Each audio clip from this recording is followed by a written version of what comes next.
Amigos de Con Toda Propiedad, muy buenas tardes. Son las 5 de la tarde. Esta es nuestra octava conferencia virtual gratuita durante toda esta etapa del aislamiento. Hemos venido hablando de muchos temas atinentes a la propiedad horizontal y hoy queremos tratar uno que lamentablemente no tendríamos por qué tratarlo.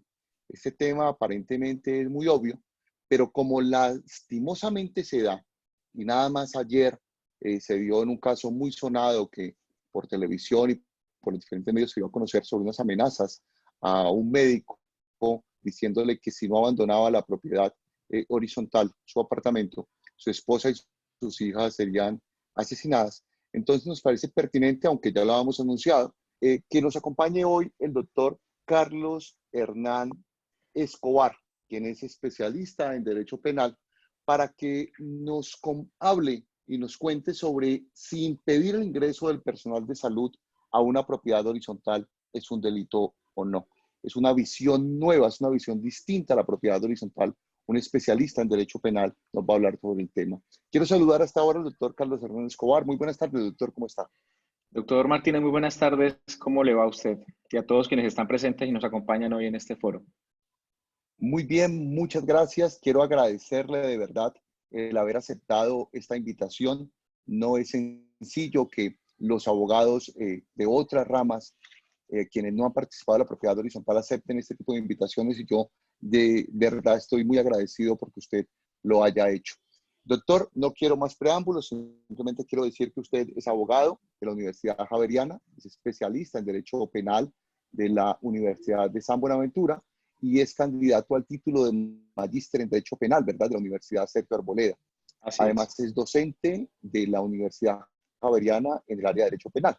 Es decir, que usted tiene toda la idoneidad necesaria para que conversemos hoy. El hecho de que sea muy joven no significa que tenga toda la idoneidad y todo el conocimiento. Doctor, el auditorio es suyo. Quiero simplemente decirle a quienes están participando que recuerden, esta conferencia se está grabando. Vamos a apagar sus videos simplemente porque los videos nos generan mayor peso en la transmisión y hacen que a veces sea intermitente. Repito, se va a grabar esta conferencia, ustedes la podrán ver nuevamente desde sus equipos de la misma forma que ingresaron hoy a verla, podrán ingresar mañana y verla a través de YouTube. Doctor, no le quito más tiempo, el auditorio es suyo, pero discúlpenme, una última recomendación y qué pena.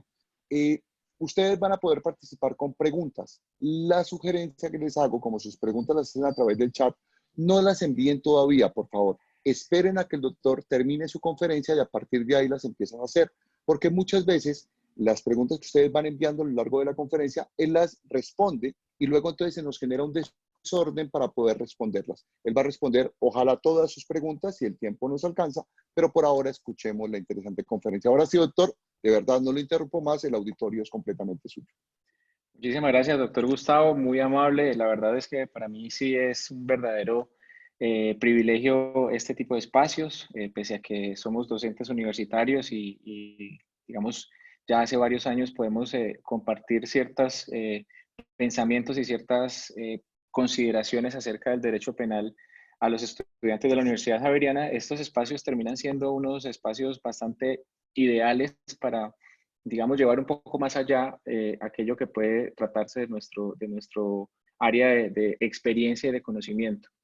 Aplicarlo como lo está planteando ustedes es una realidad actual y nos lo genera, obviamente, o nos lo suscita más bien la situación de crisis sanitaria, la pandemia por el COVID-19. Y por eso este tema lo había venido estudiando incluso desde que empezó todo esto con los casos internacionales acerca de los actos de hostigamiento y discriminación a los que estaban siendo sometidos el personal médico, el personal sanitario, y obviamente con los casos recientes en nuestro país, pues me llevó a tenerlo más presente. Y ahora que usted nos hace la invitación, pues evidentemente la idea era poder compartir.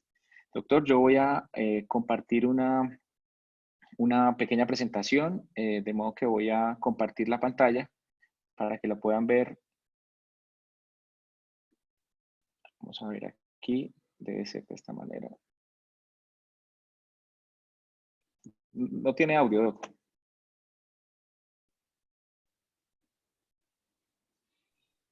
Mientras usted comparte la pantalla, le decía que habrá momentos en que tal vez tenga que quitarle el compartir pantalla y volver porque todas las conferencias nos ha acompañado una persona que quiere lanzarse de pintor y utiliza el lienzo para hacer sus garabatos y sus rayas. Entonces no se extrañe que de pronto alguien entre a rayarle su presentación, pero eso simplemente quitamos y volvemos a poner y no hay ningún problema. Ok, ok, muy bien. Entonces, vamos a ver si ahora sí se puede. Estoy aquí intentándolo. Ok, compartir. Bien, me confirma por favor si se ve. En este momento se ve la pantalla de Zoom.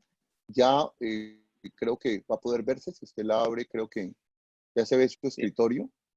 sí, ya vamos a abrirla entonces que tuve que cerrar primero el PowerPoint para poderla proyectar. Perfecto. Sí, sí, ya actos de discriminación contra personal médico. Así es. ¿Listo? Perfecto, doctor. Sí, Ok, ya va a comenzar la presentación. muy bien. Lo primero que queremos señalar es que esta se trata de una situación que tiene a ver, la Constitución Política de 1991 estableció que todos los ciudadanos colombianos son derechosos de un trato digno e igualitario.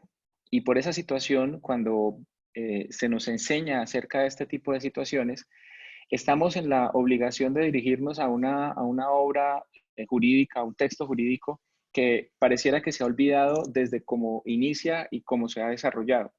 Ahí encontramos el preámbulo de la Constitución y en el preámbulo de la Constitución, que es una pieza jurídica bastante eh, ilustrativa acerca de qué es el Estado colombiano, se señala que el pueblo soberano colombiano, en ejercicio de esa soberanía, decidió que con el fin de asegurar a todos sus integrantes, entre otras muchas cosas, el derecho a la igualdad, promulga esta Constitución.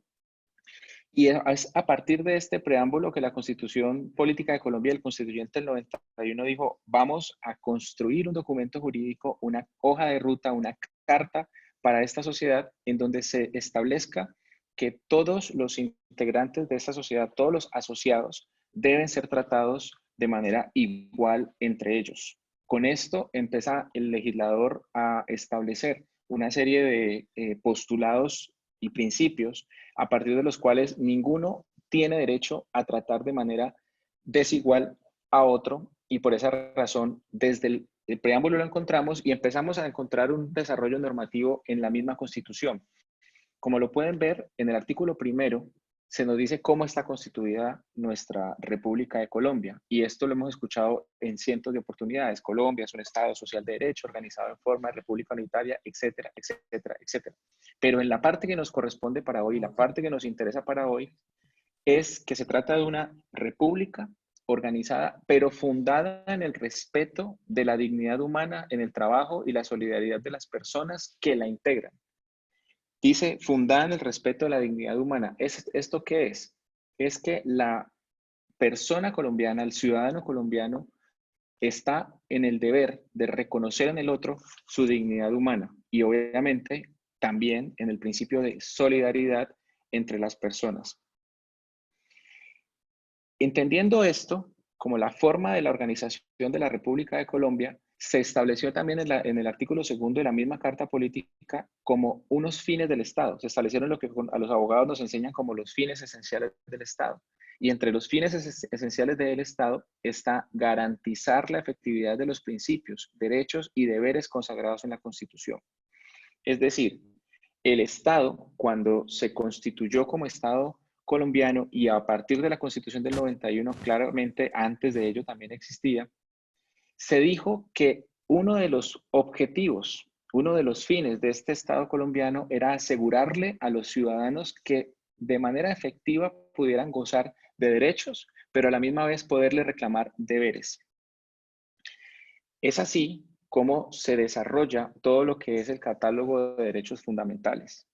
Y para la muestra o para la exposición que hacemos el día de hoy, se deben invocar al menos dos derechos fundamentales que son los derechos que se deben invocar a la hora de entender que no existe ninguna razón, ningún fundamento para tratar de manera desigual, para tratar a través de un acto de discriminación, para ejercer actos que generen comportamientos peyorativos más bien en contra de una persona por alguna condición. Y ya vamos a ver de qué se trata. Uno de ellos es el consagrado en el artículo 13 de la Constitución, que es el derecho a la igualdad, que me permito leerlo de manera textual para que se nos recuerde qué es el derecho a la igualdad. Y en esta época de pandemia, este concepto del derecho de igualdad sí adquiere una significación, una relevancia aún superior cuando entendemos que un pequeñísimo organismo como lo es un virus nos reduce a todos a unas condiciones de igualdad absoluta, porque virus nos toca por igual a blancos, a negros, a hombres, a mujeres, a ricos, a pobres, a indígenas o no. Y esta es la situación en donde hoy el trato debe ser igual a cualquiera. Pero hay unas personas, y es por eso que la conferencia va apuntando hacia el personal médico, el personal sanitario, hay unas personas que además de que deben ser tratadas como iguales, no existe ninguna justificación para que haya un trato por su rol en la sociedad de manera desigual. El artículo 13 de la Constitución dice, todas las personas nacen libres e iguales ante la ley. Recibirán la misma protección y trato de las autoridades y gozarán de los mismos derechos, libertades y oportunidades sin ninguna discriminación por razones de sexo, raza, origen nacional o familiar, lengua, religión, opinión política o filosófica. Y la norma continúa. Afortunadamente, más adelante el legislador entendió que estas características históricas, estos factores históricos de segregación, de marginalidad, tenían que generarse o tenían que ampliarse a otros factores. También al respecto hablaremos en un momento. El otro hecho fundamental que está en tensión en una situación como esta es el consagrado en el artículo 24 también de la Carta Política. El artículo 24 de la Carta Política consagra la libertad de locomoción, que incluso este artículo fue el que invocó el señor presidente de la República cuando, digamos, todavía no se había tomado la determinación de cerrar las fronteras nacionales y cerrar sobre todo el aeropuerto o los aeropuertos, entendiendo que, dice la norma, todo colombiano con las limitaciones que establezca la ley tiene derecho a circular libremente por el territorio nacional, a entrar y salir de él y a permanecer y residenciarse en Colombia. Es decir, salvo algunas restricciones que la misma ley pueda imponer, todos los ciudadanos colombianos y las personas que habitan este territorio tienen derecho a moverse por él de manera libre. Pero llamo la atención a todos quienes están hoy aquí en este foro en una situación específica. El artículo 95 de la Constitución Política, que pocas veces se lee como se debe leer, consagra lo que no se nos ha enseñado o lo que por lo menos se nos ha olvidado, y es el principio de solidaridad. El artículo 95 de la Carta Política dice, la calidad de colombiano enaltece a todos los miembros de la comunidad nacional. Todos están en el deber de engrandecerla y dignificarla. El ejercicio de los derechos y libertades reconocidos en esta Constitución implica responsabilidades. Escúchese esta redacción de la Carta Política que pareciera que, no, como no la están enseñando ahora en los colegios, como no se nos está insistiendo en reconocer esta Carta Política como un libro que debería estar, y me perdonan con lo que voy a decir, pero lo digo con mucho respeto, a la par con la Biblia, en el entendido que es nuestra hoja de ruta como sociedad, dice que la calidad de colombiano enaltece a todos los miembros y es responsabilidad de nosotros engrandecerla. Y también dice que cada una de las libertades y cada uno de los derechos que se consagran en ella conlleva unas responsabilidades. Por eso, dice en el inciso siguiente, toda persona está obligada a cumplir con la Constitución y la ley. Y más adelante dice, son deberes de la persona y del ciudadano. Y ojo con esto, numeral segundo, obrar conforme al principio de solidaridad social, respondiendo con acciones humanitarias ante situaciones que pongan en peligro la vida o la salud de las personas. Yo invito a quienes hoy están aquí conectados a que busquen en la Constitución que tengan en sus casas o en Internet si lo quieren hacer, el numeral segundo del artículo 95 y entiendan que este es el principio constitucional por el cual es absolutamente contrario a la ley y a la Constitución el impedirle a una persona que ingrese o que haga parte de un grupo, que ingrese a un supermercado, que ingrese a una propiedad horizontal, que ingrese a un conjunto, que disfrute de zonas comunes cuando lo pueda o lo deba hacer, que permanezca en unas zonas comunes, que, por ejemplo, como lo vi en alguna oportunidad, que deje sus zapatos afuera de su apartamento y que se los boten, lo conocí hace poco. Este principio de solidaridad, que repito, nuevamente lo leo, dice, obrar conforme al principio de solidaridad social, respondiendo con acciones humanitarias ante situaciones que pongan en peligro la vida o la salud de las personas. Evidentemente, la solidaridad implica acatar los derechos, pero también reconocer los derechos ajenos. Este es, y lo hablo para todos, el marco constitucional en el cual hoy nos vamos a mover. Es el marco constitucional en el cual hoy entendemos que hay algunos comportamientos que deben estar proscritos en la ley y que el legislador, específicamente en el año 2011, determinó como conductas punibles, que algunos de ellos eran conductas punibles. Y precisamente ahí nacieron los delitos de discriminación, actos de discriminación y hostigamiento, pero no son los únicos que se pueden utilizar o que se pueden aplicar para este tipo de comportamientos. ¿Qué actos de intimidación contra el personal médico perdónenme allí, agrego la palabra, son delito? Vamos a recordar dos episodios relativamente recientes. El primero de ellos ocurrió, o se conoció más bien, el día de ayer. Esta fotografía es tomada de una cuenta de Twitter que es de la periodista Salud Hernández Mora, pero ya ha sido ampliamente publicitado a través de medios de comunicación. La imagen dice, tiene una clara expresión intimidatoria, violenta, de segregación y de marginalización. Doctor, si no se va, matamos a su esposa e hijos. Evidentemente es una amenaza, evidentemente hay un constreñimiento y evidentemente lo que estas dos situaciones anteriores responden a una sola condición o a una sola característica. Esta es que él es el doctor. Esa persona a quien está dirigida este mensaje que se lo dejaron escrito en la pared es por su condición, entendemos, de médico, ¿de acuerdo? El otro es este ejemplo. Este fue tomado de la revista Semana. Al parecer, en alguna parte de un conjunto residencial dejaron este mensaje que dice, a los médicos del edificio les solicitamos no usar los ascensores ni circular por el mismo. Acá viven muchos adultos mayores de riesgo.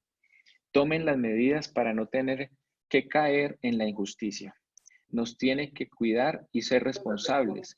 Piensen en el otro. Cada uno sabe lo que tiene que hacer. Coronavirus 19. Ahí, evidentemente, los que le contestan en el escrito están tratando de defender su comportamiento. Pero noten que esto es un acto de segregación. Esto es un acto que en virtud de su ejercicio profesional como médicos, en vez de enaltecerlo, en vez de reconocerle ese trabajo profesional, en vez de dignificarlo como profesional de la salud que está haciendo un esfuerzo sobrehumano claramente, lo que hacen es amenazarlo, intimidarlo, hostigarlo en virtud del ejercicio que está realizando. De ahí les quiero decir, ¿cuáles son las disposiciones legales que hoy actualmente en nuestro país están castigando este tipo de hechos? Diremos que el impedir de manera arbitraria el goce de algún derecho a un grupo determinado de personas o a una persona que pertenece a un grupo determinado de personas es constitutivo de delito. Y aquí voy despacio. Los actos de discriminación, hostigamiento y, como hoy lo estamos viendo, los que constituyen constreñimiento ilegal o amenazas, se pueden dar no solamente a un grupo de personas, como lo sería, por ejemplo, una comunidad indígena, sino que también se puede dar a una persona por el hecho de pertenecer a un colectivo de personas perfectamente identificable. Hoy yo invito a que se tengan en consideración al menos 4 conductas punibles que podrían ser constitutivas de hechos con características de delito, tipos penales catalogados como tal en la norma penal. Estos se consagran en el artículo 134A, 134B, 182 del Código Penal y 347 del Código Penal. Los dos primeros se trata de artículos que fueron adicionados en primer momento por la Ley 1482 del año 2011. La Ley 1482 del año 2011 fue la ley que penalizó por primera vez en nuestro país los actos de discriminación, los crímenes de odio que llaman en otras partes. Estos crímenes de odio que llaman en otras partes son o lo eran también o fueron, se requirió que se penalizaran porque en la historia de la humanidad han ocurrido distintos episodios en donde se han generado este tipo de actos o este tipo de hechos de segregación y marginalidad. Se podrá recordar, por ejemplo, el exterminio judío, la limpieza étnica en Bosnia, por ejemplo, también el genocidio en Ruanda y lo que se conoce como el apartheid. Estos son actos de discriminación históricamente reconocidos, pero claro, estaban destinados a un colectivo, un grupo determinado de personas. La ley 1482, en su exposición de motivos y el objetivo de la misma, es precisamente castigar, y así lo dice el artículo primero de esa ley, precisamente es castigar cualquier acto de discriminación. Lo que ocurre es que la vocación original de la ley 1482 del año 2011 era inicialmente castigar únicamente los actos de discriminación racial. Entonces, estaba encaminado únicamente hacia actos de discriminación por razón de la raza o etnia. En el desarrollo legislativo, el órgano legislativo de nuestro país amplió el espectro y, digamos, incluyó unas cláusulas mucho más generales. Sin embargo, en la ley 1482 del año 2011, que fue la que introdujo los artículos 134A y 134B del Código Penal, que consagran los delitos en su orden de actos de discriminación y de hostigamiento, esta ley se quedó corta de alguna forma. ¿Por qué? Porque su alcance se limitó en primer momento a unos determinados colectivos sociales o a unos determinados grupos de personas. Incluso dejó por fuera las personas discapacitadas. Esto obligó a que a través de una segunda ley, la ley 1752 del año 2015, se modificaran estos dos artículos para producir los tipos penales que hoy conocemos actualmente. ¿Cuáles son? Repito, los actos de discriminación, artículo 134A, y los actos de hostigamiento o el hostigamiento, artículo 134B. Repito, es con la ley 1752 del año 2015 que el legislador amplía e incluye lo que se llama un estándar de generalidad o una cláusula residual para generar un ambiente mucho mayor, un espacio mucho mayor de aplicación de los actos de discriminación. Con la ley 1752 del año 2015 se introdujo una expresión clarita dentro de estos tipos penales. ¿Cuál es? La expresión y demás razones de discriminación. Y aquí hago una pequeña pausa. ¿Por qué? Porque se pensó en su momento que esto que estaba sucediéndole a los médicos en nuestro país, de no permitirles cierto goce de derechos, como no ingresar a un supermercado o como dentro de un supermercado hacerlo a un lado, no poder ingresar a su conjunto residencial, amenazarlo porque está dentro de su conjunto residencial. Se pensó que esto era o podía ser únicamente constitutivo de actos de constreñimiento o amenazas. Es mi postura y la he estudiado con el propósito de plantearla así en esta charla, pero además de eso, de sostenerla a lo largo de todos estos días de cuarentena, y es que estos actos también son constitutivos de actos de discriminación y de hostigamiento, porque estas personas, estos sujetos o estas personas profesionales de la salud e incluso simplemente personal sanitario, personal médico, porque ahí también están cayendo, digo yo cayendo en el buen sentido de la expresión, están viéndose afectados. Personal, por ejemplo, de aseo de los hospitales, está viéndose afectado personal, por ejemplo, conductores de ambulancia, etcétera. Y al verse involucrados como personal sanitario, al encontrarse sometidos a este tipo de actos de constreñimiento y actos de discriminación, pues claramente lo son no por su nombre, no por el barrio en el que viven, no por el nombre del conjunto residencial al que pertenecen, sino por el oficio que están desempeñando. Y el oficio como tal termina siendo un factor de discriminación. Ahora, el primer tipo penal. El primer tipo penal que vamos a hablar hoy es el conocido como actos de discriminación. El artículo 134A del Código Penal, que ya se los dije, fue introducido por la Ley 1482 del año 2011, modificado por la Ley 1752 del año 2015, dice lo siguiente: el que arbitrariamente impida, obstruya o restrinja el pleno ejercicio de los derechos de las personas por razón de su raza, nacionalidad, sexo u orientación sexual, discapacidad y demás razones de discriminación, incurrirá en prisión de 12 a 36 meses y multa de 10 a 15 salarios mínimos legales mensuales vigentes.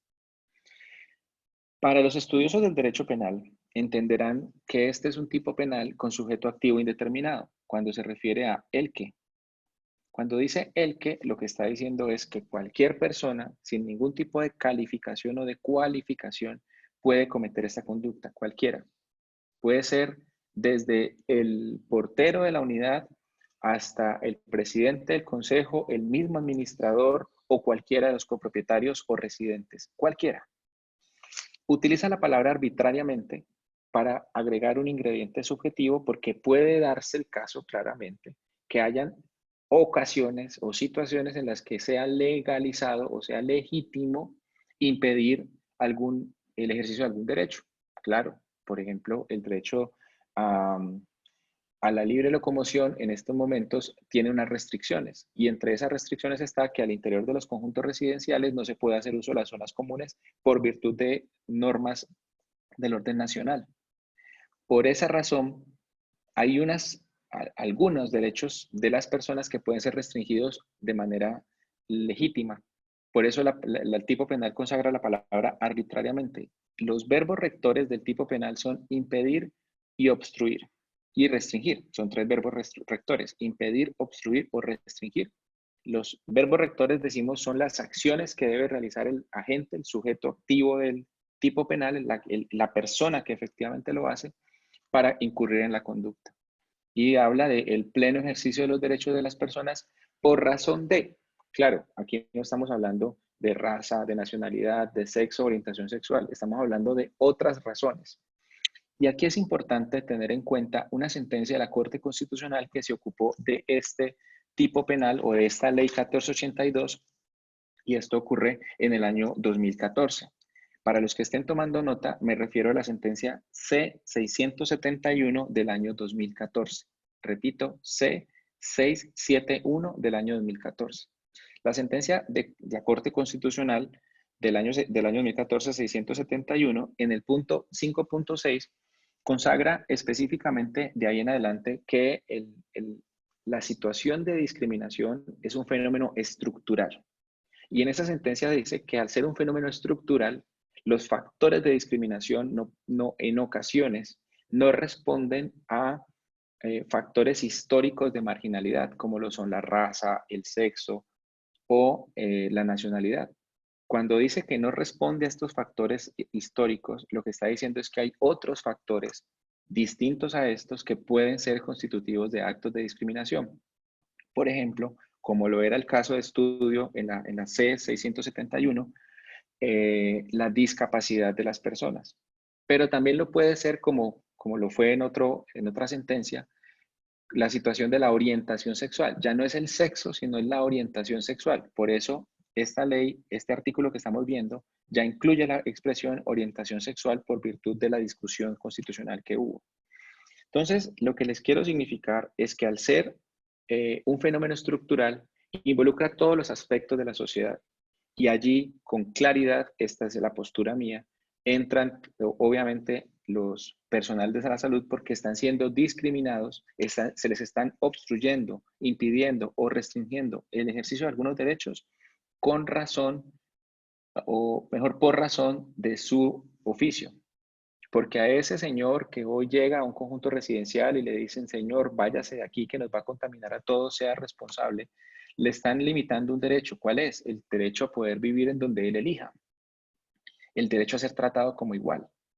Y eso está ocurriendo no por nada diferente a por ser médico, a por pertenecer, si me permiten de esa forma la expresión, a el cuerpo sanitario de nuestro país. Este es el primer artículo, que claramente es penalizado con pena de prisión, que por más que sea baja, de 12 a 36, y decimos que es baja porque hay tipos penales mucho más eh, graves en cuanto a la pena, tiene pena de prisión, no se castiga únicamente con multa. El otro tipo penal es el tipo penal de hostigamiento. El tipo penal de hostigamiento que se consagra en el artículo 134p es un poco más elaborado como tipo penal, tiene una construcción normativa un poco más enriquecida, si se quiere, pero también aplica para lo que nos está sucediendo actualmente. Dice, el que promueva o instigue actos, conductas o comportamientos orientados a causarle daño físico o moral a una persona, grupo de personas, comunidad o pueblo, por razón de su raza, etnia, religión, nacionalidad, ideología política o filosófica, sexo, orientación sexual o discapacidad y demás razones de discriminación, incurrirá nuevamente en prisión de 12 a 36 meses y una multa de 10 a 15 salarios.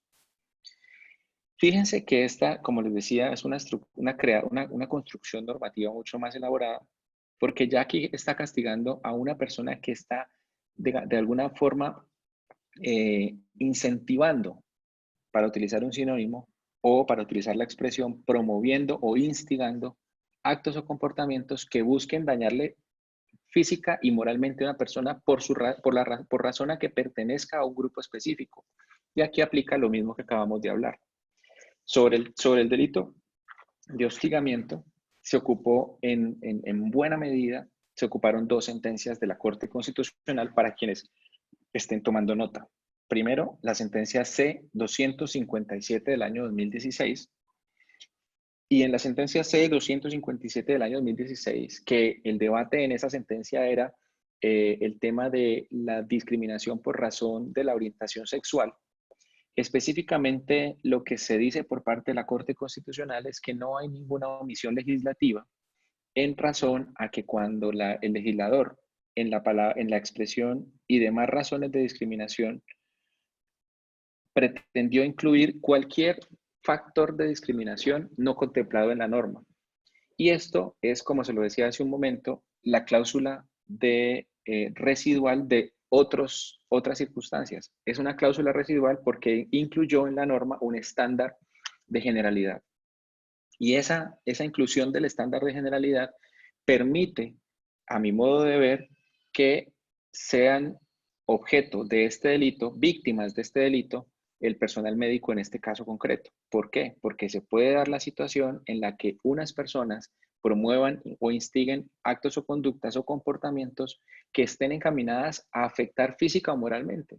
Y aquí tenemos que devolvernos a ese artículo 95 de la Constitución para entender que un médico que acaba de desarrollar un turno de más de 12 horas, que se ha expuesto su vida y su salud, que ha expuesto su vida y su salud para proteger y salvar la vida de otras personas desconocidas para él, al llegar a su casa, a su conjunto residencial, al lugar en donde habita, y encontrarse sometido a este tipo de mensajes como este, que me devuelvo aquí un segundito, claramente eso está encaminado a afectarlo moralmente, porque él está poniendo en riesgo su vida, poniendo en riesgo la vida de su familia, sometiéndose a lo que involucra el no poder estar de manera permanente con sus hijos, su esposa o su esposo, a cambio de un mensaje como estos. Pues claramente puede darse la tipificación de este tipo de conductas.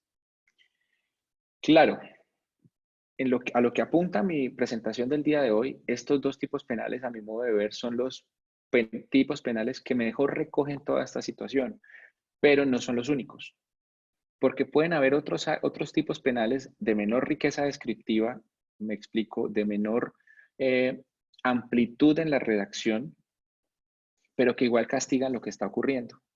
estos tipos penales son, antes de ir antes de volverme a las circunstancias de agravación, son el constreñimiento ilegal y las amenazas. Pero me excusa, me debo devolver porque los anteriores tipos penales, los de constreñimiento, perdón, los de actos de discriminación y hostigamiento, están favorecidos con unas circunstancias de agravación que el legislador también quiso que tuvieran. Es decir, hay algunas circunstancias en las cuales cuando estos tipos penales se cometan, su pena se agravará. Y la norma dice, las penas previstas en los artículos anteriores se aumentarán de una tercera parte a la mitad, es decir, se incrementarán en una tercera parte el mínimo, que es de 12 meses, se incrementa en una tercera parte cuando la conducta, por ejemplo, se ejecuta en un espacio público, establecimiento público o lugar abierto al público. En esto podemos pensar, por ejemplo, en parques, centros comerciales, almacenes de cadena, supermercados. También está, numeral cuarto, la conducta se efectúe por causa o con ocasión de la prestación de un servicio público. En este evento tenemos que tener en cuenta no solamente el personal médico como quien presta un servicio esencial, que podríamos calificarlo como público claramente, sino además la innumerable cantidad de personas que pertenecen al grupo de personal sanitario, de personal médico, de la Secretaría de Salud, es decir, los médicos que trabajan, los médicos, enfermeras, anestesiólogos, bacteriólogos, etcétera, personal de salud que trabajan para las instituciones públicas de salud. En esas circunstancias, si un acto como los anteriores se comete en contra de ellos, este tipo penal se le incrementa la pena en una tercera parte de la mínima, es decir, una tercera parte de 12 meses. ¿De acuerdo? Ahora sí, dos tipos penales adicionales. El primero de ellos es el tipo penal de constreñimiento ilegal. Este es un tipo penal que tiene una pena mayor y va muy al punto de lo que se quiere castigar. El que fuera los casos especialmente previstos como delito constriña a otro a hacer, tolerar u omitir alguna cosa. Esa persona incurrirá en prisión de 16 a 36 meses. Por ejemplo, si no te vas, matamos a tu esposa y a tus hijos. Eso, además de ser una amenaza, es claramente un constreñimiento. Y puede darse, obvio, en otras circunstancias en donde sea solamente un constreñimiento. El médico tiene que ingresar por una puerta distinta, el médico no puede parquear aquí, el médico no puede, no sé, descargar el mercado en esta parte del conjunto. En esas circunstancias le están obligando de manera violenta, así lo dice la jurisprudencia, a tolerar u omitir alguna cosa. Y el otro tipo penal es el consagrado en el artículo 347, que son las amenazas.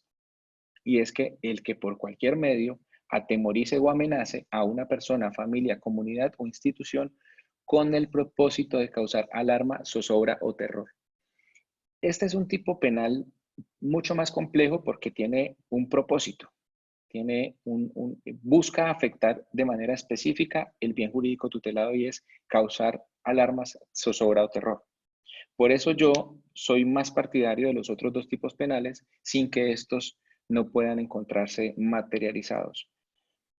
Estos son los 4 tipos penales que yo propongo como posibles conductas punibles que se pueden dar en el marco de la discriminación o en el marco de la segregación o simplemente, como es el nombre de la presentación, el que impida el ingreso o la permanencia de personas a un conjunto residencial, pues se pueden ver sometidos a este tipo de conductas punibles. Yo pensaría que el que impida el ingreso a un conjunto residencial de un médico por la razón de ser médico, además de incurrir en alguna de las conductas, como por ejemplo de actos de discriminación, también estaría en curso en el delito de constreñimiento ilegal porque le están de manera violenta exigiendo que omita realizar algo como lo es ir a su casa. Al respecto, sobre el tema del delito de constreñimiento ilegal, se tiene que tener que la Corte Suprema de Justicia, en sentencia del año 2019, en el auto AP 911-2019, dentro de la radicación 53.159 del 13 de marzo de 2019, dice que la Corte ha dicho que constreñir es obligar, compeler, forzar a alguien para que haga algo. es ejercitar con violencia o amenazas presión sobre una persona alterando el proceso de formación de su voluntad sin eliminarla, determinándola a hacer u omitir una acción distinta a la que hubiese realizado en condiciones diversas. Y agrega la Corte, el constreñimiento tiene lugar entonces por el uso de medidas coactivas que subyuguen el consentimiento del sujeto pasivo o con el uso de amenazas que intimiden a alguien con el anuncio de la provocación de un daño o mal futuro, que en todo caso no deba soportar. Si ustedes lo ven para la Corte, lo que ocurre, por ejemplo, aquí o aquí, es evidentemente un acto de constreñimiento que puede concursar, en mi opinión, con alguno de los actos de discriminación o de los delitos que atentan contra la discriminación. Por último, quiero destacar que todas estas normas del Código Penal no se encuentran desplazadas, pero sí se encuentran acompañadas por una norma que ha sido expedida en el marco de la emergencia económica y social que suscitó el COVID-19. Este es el decreto legislativo 531 del 8 de marzo de 2020. Ese es el decreto legislativo, el decreto ley expedido por el gobierno nacional, es decir, el presidente y todos sus ministros, con el cual se prorrogó, yo le llamo, estamos en vigencia la segunda cuarentena, se prorrogó la primera cuarentena. Este decreto legislativo contiene un artículo que no contenía el decreto anterior, y me refiero específicamente al primer decreto de la cuarentena, que era el decreto legislativo 457 del 22 de marzo. El decreto 457 del 22 de marzo fue el de la primera cuarentena, el que dispuso el primer confinamiento social obligatorio. En este segundo decreto, que prorrogó hasta ahorita, debió haber ido hasta el día 27 de abril, introdujo un nuevo artículo y los invito a que lo consulten, está circulando ampliamente en Internet. Este artículo séptimo dice, garantía para el personal médico y del sector salud. Los gobernadores y alcaldes, en el marco de sus competencias, velarán para que no se impida, obstruya o restrinja el pleno ejercicio de los derechos del personal médico y demás vinculados con la prestación del servicio de salud, ni se ejerzan actos de discriminación en su contra. Con el artículo séptimo, el gobierno nacional le está dando una espaldarazo a los gobiernos locales y valdría la pena como administradores de conjuntos residenciales o como consejos de administración o como sencillamente como ciudadanos, darse la tarea de encontrar, lo digo porque no fue posible encontrarlo, pero sé que puede existir los decretos internos de cada municipio, de cada distrito o de la gobernación con los cuales se hayan dispuesto medidas encaminadas a esto. Es decir, por ejemplo, en el orden local, el decreto que restringe la movilidad claramente garantiza al personal médico poderse movilizar en cualquier momento. Pero no solamente eso, a los alcaldes y a los gobernadores se les habilitó como jefes de policía en su municipio o en su departamento para que tomen las medidas necesarias. Y esto puede ser, y lo digo con mucha certeza, puede ser aplicar algún tipo de sanción a los órganos, por ejemplo, a las personas jurídicas, a las empresas o a cualquier otra entidad que permita actos en contra de este mandato legal. Repito, el decreto 531 del 8 de marzo de 2020 demanda garantías para el personal médico. Ahora viene la pregunta, ¿qué podemos hacer? Es decir, yo soy presidente de un consejo de administración, yo soy administrador de un conjunto residencial o simplemente un propietario que quiero hacer algo porque me veo en la obligación o me veo en la necesidad de hacer algo. Pues bien, el procedimiento penal colombiano consagra que en el artículo 67 del Código de Procedimiento Penal se consagra que toda persona tiene el deber de denunciar a la autoridad los delitos de cuya comisión tenga conocimiento y que deban investigarse de oficio. Les advierto, los delitos de constreñimiento, perdón, los delitos de actos de discriminación, de hostigamiento, de constreñimiento y de amenazas, para ser más específico, los dos primeros no constituyen actos, o mejor, constituyen actos que deben investigarse de oficio, es decir, no son delitos que requieran querella. Con esto quiero decir que cualquier persona que tenga conocimiento de la comisión de un delito está en el deber de denunciar, ¿Por qué? Porque según el artículo 67, esto es un mandato legal que es el desarrollo legal del principio de solidaridad, del que hablábamos al comienzo, del consagrado en el artículo 95. Ahora, si aquí nos acompañan servidores públicos, con mayor razón, porque en el inciso segundo del artículo 67, el servidor público que conozca de la comisión de un delito y que deba investigarse de oficio, iniciará sin tardanza, dice la norma, la obligación si tuviere competencia para ello. En caso contrario, pondrá inmediatamente el hecho en conocimiento ante la autoridad competente. Y les anuncio algo. El servidor público que incumpla con este mandato legal puede incurrir en una conducta punible que se conoce como abuso de autoridad por omisión de denuncia. Ahora, esta deber de denunciar viene acompañado, fíjese que es el artículo inmediatamente siguiente, viene acompañado de una exoneración, porque nadie está obligado, en virtud del principio de no autoincriminación, que es un principio constitucional que hace parte del derecho al debido proceso, nadie está obligado a formular denuncia contra sí mismo, contra su cónyuge, compañero o compañera permanente o contra sus parientes dentro del cuarto grado de consanguinidad o civil o segundo de afinidad, ni a denunciar cuando medie secreto profesional. En el último entran los médicos, los abogados, los contadores, los psicólogos, entre otros. Pero si usted no hace parte de estas personas que están en la exoneración y tiene conocimiento de la ocurrencia de un hecho punible, en virtud de la ley está obligado a denunciar. Y esto por virtud del principio de solidaridad. ¿Cómo se denuncia? Pues es muy sencillo, ante la Fiscalía General de la Nación, a través de un escrito que se pueda identificar quién lo presenta, cómo lo presenta. Esto lo encuentran en el artículo precisamente 69 del Código de Procedimiento Penal. Ahí les dice qué contenido debe tener la denuncia para que tenga la vocación de prosperar, y la Fiscalía, por razón del artículo 250 de la Constitución, así como del artículo 66 del Código de Procedimiento Penal, está en la obligación de adelantar las investigaciones de aquellas conductas punibles que se les pongan en conocimiento. Es decir, si cualquiera de ustedes se ve en el interés de presentar una denuncia por estos hechos, será la Fiscalía la que deba adelantar la investigación sin que para ello usted deba hacer nada distinto a presentar esta denuncia.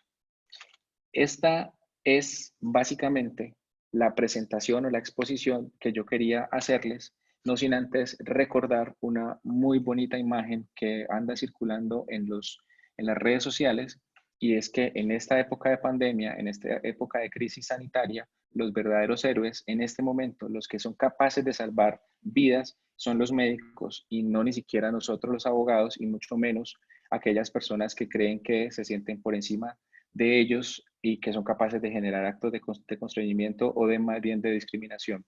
Les agradezco mucho por su atención y por haberme invitado a esta charla.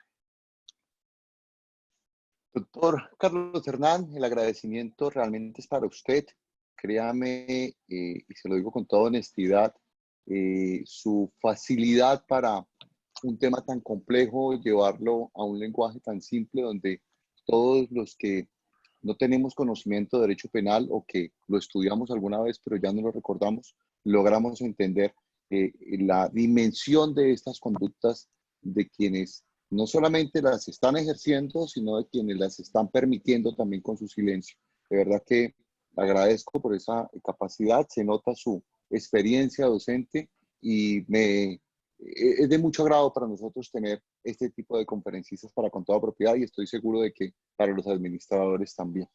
Bueno, a partir de este momento, doctor, entonces vamos a empezar a leer las preguntas. Todas las personas que quieran participar con sus preguntas las pueden escribir al chat. Yo quisiera, doctor, que es una pregunta muy personal, muy mía, pues como asesor de la propiedad horizontal, que a veces los administradores nos llaman un poco preocupados por esto. Y va en dos sentidos. Uno, digamos, usted ya respondió sobre esa oportunidad que tiene el administrador que se da cuenta de esta conducta para denunciar, pero también le preocupa un poco la responsabilidad de la propiedad horizontal como tal con este tipo de conductas. Es decir, si el médico, digamos, no sabe quién fue el que cometió el acto, no sabe quién fue el que enrayó la pared, no sabe quién fue el que lo amenazó, pero reclama a la administración le dice, mire, no tengo ni idea, si el médico puede reclamar alguna responsabilidad de la propiedad horizontal por esta situación. Bueno, desde el punto de vista penal estrictamente, La norma tiene dicho que la responsabilidad penal es personal. Es decir, aquí hasta ahora, pese a que han habido muchas aproximaciones a la responsabilidad penal de las personas privadas, de las personas jurídicas, perdón, hasta ahora la responsabilidad penal es personal. Eso quiere decir que únicamente podría perseguirse a la persona, al ciudadano con nombre, apellido de carne y hueso que cometió la conducta. Porque las otras responsabilidades, lo sabe usted mejor, doctor Martínez, que yo, son ya responsabilidades de carácter estrictamente civil en el evento que lo haya. Sin embargo, en materia penal, lo que sí le carga, en este caso a las copropiedades, es la responsabilidad de solidaridad. Repito, debo repetir ese principio porque lo que se les carga es la responsabilidad de solidaridad no solamente frente a su inquilino, si quiere, o frente al residente o el copropietario, sino frente a la sociedad de prestar una colaboración y frente a la justicia de prestar una colaboración eficaz para que se lleven a cabo las investigaciones.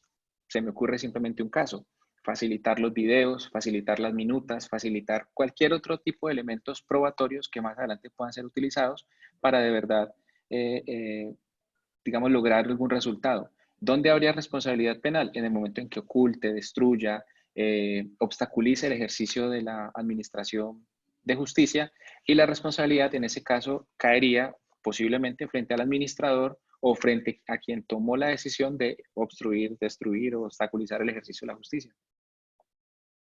Muchas gracias, doctor. Bueno, ya han comenzado las preguntas. Aquí hay una, dice, ¿qué tiene que hacer un médico que quiera denunciar dichas conductas? ¿Puede existir captura en flagrancia? Pregunta el participante.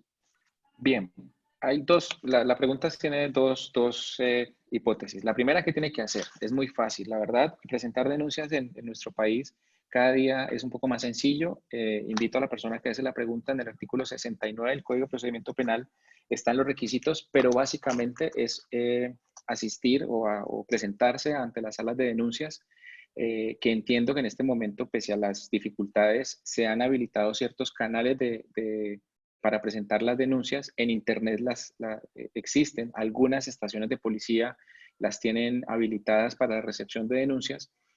Y la verdad, la denuncia es un texto de alguna forma desformalizado. Es un texto que no contiene un rigor específico, simplemente debe tener el nombre de la persona que lo presenta, la fecha en que se presenta, una relación de los hechos y alguna información adicional que permita dar avance a la investigación. No puede ser un escrito anónimo, esto sí lo dejo claro, no puede ser un escrito anónimo, así lo dice el artículo 69. Y frente a la segunda hipótesis que plantea que la posibilidad de que haya captura en flagrancia, claramente, no solamente en la Constitución, sino en el Código de Procedimiento Penal, las circunstancias de flagrancia que están consagradas en el artículo 301 del Código de Procedimiento Penal disponen que cuando la persona sea sorprendida y aprehendida al momento de la comisión de una conducta punible. O sea que si usted vea, por ejemplo, para utilizar ese ejercicio tan bárbaro que vimos, esa amenaza tan intimidatoria, si al momento que está terminando de escribir alguien lo sorprende, cualquier ciudadano, y esa es la orientación, cualquier ciudadano, incluso la propia víctima, está en la facultad de aprenderlo y ponerlo a disposición de manera inmediata de la autoridad, obviamente con el señalamiento claro de qué era lo que estaba haciendo. Ese acto se puede materializar a través de flagrancia. Muchas gracias, muy clara la respuesta. Hay otra pregunta que dice, ¿ahora qué pasa cuando ese médico contagia a la comunidad donde vive y donde además hay otros médicos? Bueno, ahí hay dos situaciones. Si el médico lo hace porque sabe que está contagiado y aún así está incumpliendo con las medidas sanitarias, utilicemos los dos ejercicios. Primer ejercicio: el médico que sabe que está contagiado porque ya le hicieron la prueba y arrojó positivo para el COVID, y pese a ello incumple las medidas sanitarias, esto es, sigue saliendo, no cumple con el confinamiento, tiene, digamos, contacto social con distintas personas. El médico es quien está incurriendo en alguna conducta punible. En ese caso es el médico quien está incurriendo en una conducta delictiva. Pero si, pero si el médico no lo sabe y está simplemente ejerciendo su rol en la sociedad como personal de la salud, pues el médico no es responsable de ningún tipo de conducta porque hasta ese momento él está haciendo una labor contraria a lo que pretende. Entonces, por eso hago la distinción. Si se trata de una persona que ya ha sido, y esto no implica solamente el médico, implica cualquier ciudadano que haya dado positivo para el COVID, si incumple, eso es otro tipo penal que está consagrado por allá en el artículo 3 y 297 del Código Penal 297, que dice que quien viole las medidas sanitarias que buscan impedir la propagación de una epidemia, en este caso de una pandemia, incurrirá en una conducta punible que también penalizada con prisión. Bueno, aquí hay otra pregunta que dice, ¿qué pasa cuando los funcionarios médicos o de la rama se van a vivir a una comunidad porque no quieren contagiar a sus familias? No entiendo la pregunta. ¿Qué pasa aquí? Eh, Dice, ¿qué pasa cuando los funcionarios médicos o de la rama se van a vivir a una comunidad porque no quieren contagiar a sus familias?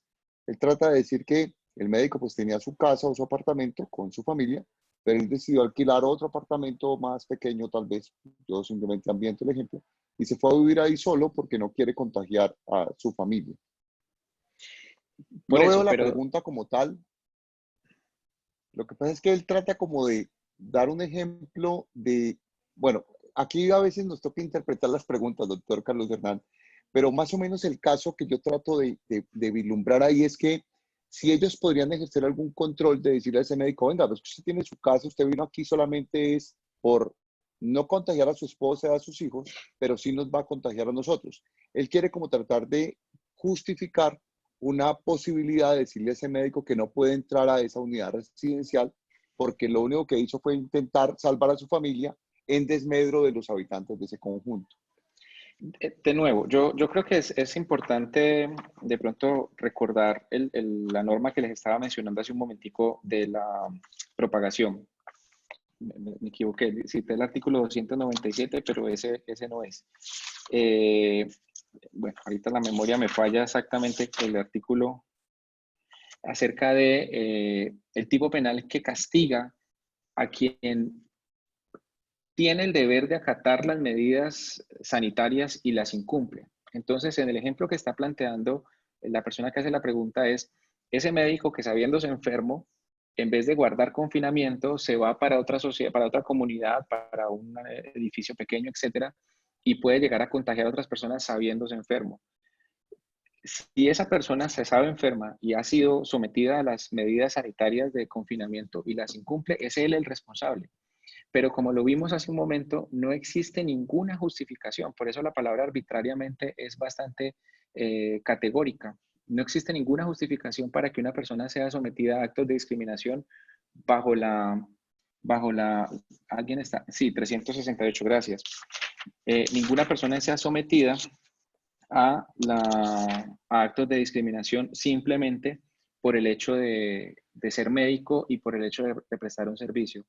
En ese escenario, repito, como no existe ninguna justificación, a él tampoco se le debe cargar la responsabilidad de tener un comportamiento distinto. Eh, pero lo que queremos decir es que a esa persona que se trasladó de una comunidad a otra, si él lo está haciendo, por ejemplo, por prevenir a su familia y de pronto hasta otro entorno más grande, pues claramente, salvo que él se sepa enfermo y incumpla con las medidas sanitarias, él no está incurriendo en ninguna, no está cayendo en ninguna justificación para que a él lo traten de manera discriminatoria. Bueno, es una pregunta un poco larga, pero la quiero leer toda. Dice, yo tengo un apartamento en Girardot. Mi mamá ha tenido que ir a Bogotá a unas citas médicas debido a un accidente que tuvo. Que el primer día, al volver, unos vecinos se reunieron a llamar a la policía diciendo que podríamos estar infectados y que necesitaban que se les garantizara que no lo estábamos o que no estábamos poniéndolos en riesgo. La administradora del conjunto no ayudó mucho debido al desconocimiento que se tiene del tema. ¿Cómo podemos responder a nuestros vecinos que no venimos con el ánimo de infectar a nadie y que también seguimos los protocolos de prevención? Mire, el tema de la falta de herramientas por parte del administrador del conjunto, pues creo que sí las hay. Precisamente los decretos del orden nacional, los decretos legislativos que se han expedido desde antes del 18 de marzo para acá, son decretos legislativos que han ido dándole instrucciones a todas distintos órganos o distintos espacios de la sociedad, y ahí también incluso está el tema relacionado con la propiedad horizontal, que estoy seguro que aquí han tenido que haber discutido. Y, perdón, y a esos decretos hay que agregarle necesariamente las situaciones legales que hoy estamos viendo.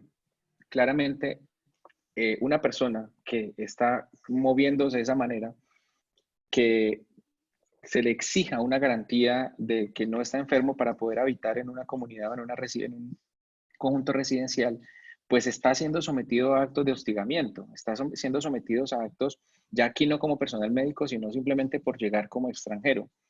Penalmente hablando, doctor, y para los que están presentes, penalmente hablando, aquí no habría una solución de ninguna otra forma, sino el manejo que se le va a dar al interior de la copropiedad. Y por parte del administrador o por parte de los administradores de los conjuntos, obviamente las herramientas están. ¿Cuáles son las herramientas? Pues si es que se está presentando algún tipo de conflicto de convivencia dentro de la copropiedad, pues primero están los órganos de convivencia al interior de la propiedad horizontal y segundo, pueden escalar esto a la Secretaría de Gobierno de los municipios o los departamentos, que son las que tienen la herramienta que les mencionaba hace un momento del decreto legislativo 531, que es el que se ocupa de darle las herramientas a los alcaldes y gobernadores para garantizarle, y repito, a lo que nos corresponde a nosotros, el personal médico, su ejercicio de garantías plenas. Bueno, hay otra pregunta, doctor, y muchas gracias por la respuesta, muy amplia. Dice, se presentó un caso en mi conjunto. Cuando ingresó un personal médico en una ambulancia para visitar a un paciente que al parecer tenía fiebre y dificultad al respirar, pero al valorarlo, los médicos dijeron que era estrés. Al salir del interior, se quitaron la vestimenta en el parqueadero e ingresaron a la ambulancia. La administradora prohibió el ingreso de la ambulancia. La pregunta sería si eso es legal y está en facultad de la administradora de tomar ese tipo de acciones.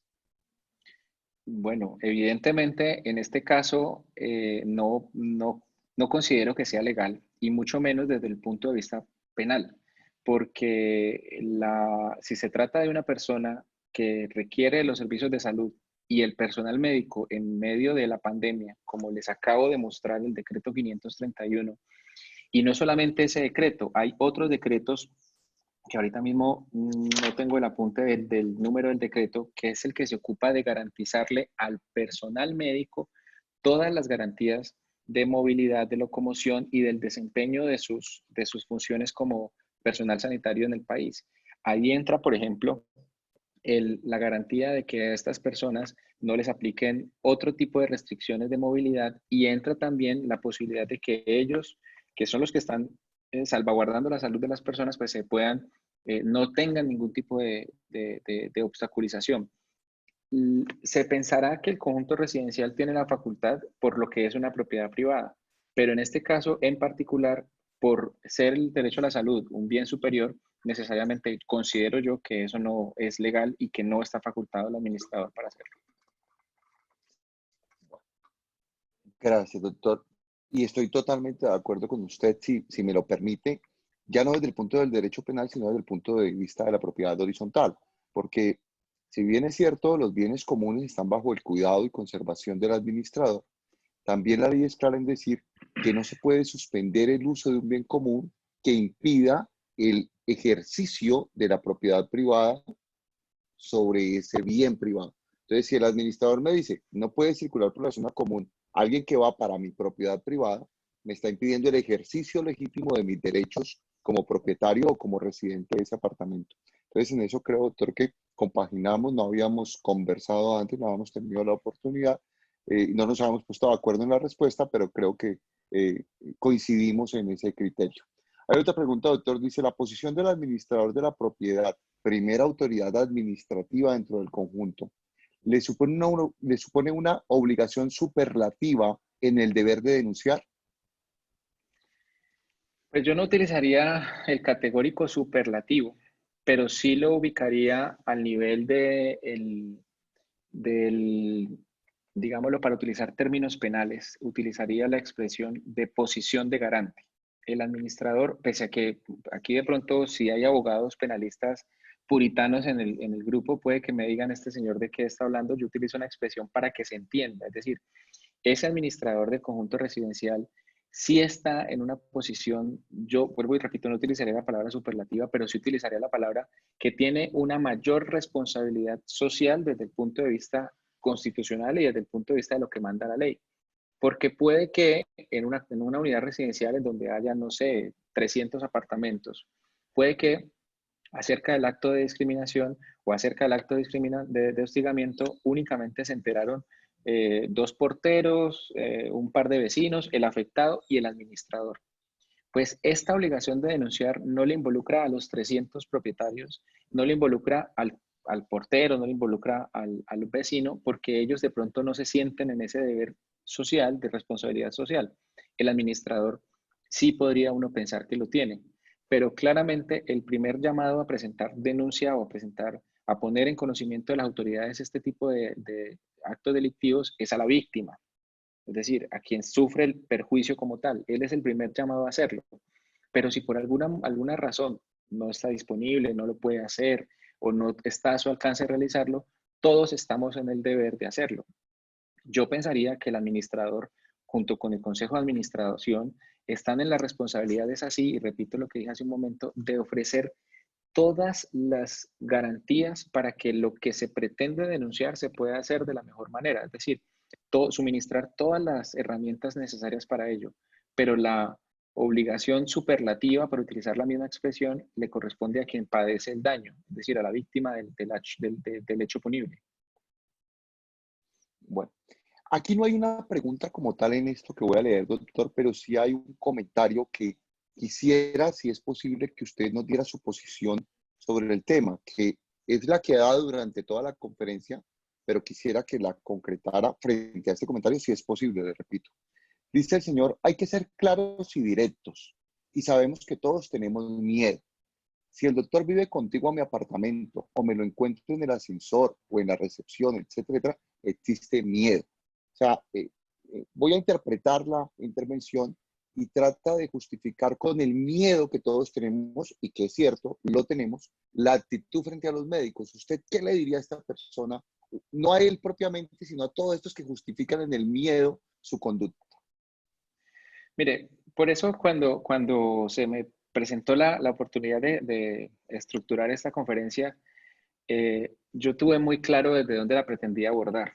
Y por eso a esta persona y a todos los invito a leer el preámbulo de la Constitución, el artículo primero y segundo de la Constitución y especialmente el artículo 95. Porque en el artículo 95, en el numeral segundo, es claro. Y es más, es que la redacción del artículo es digámoslo, muy ejemplificante desde el punto de vista de quiénes somos los ciudadanos colombianos. Por eso habla de la palabra dignificar y engrandecer, dice el código, la Constitución, pero engrandecerlo desde ese principio de solidaridad. Entonces, ¿yo qué diría?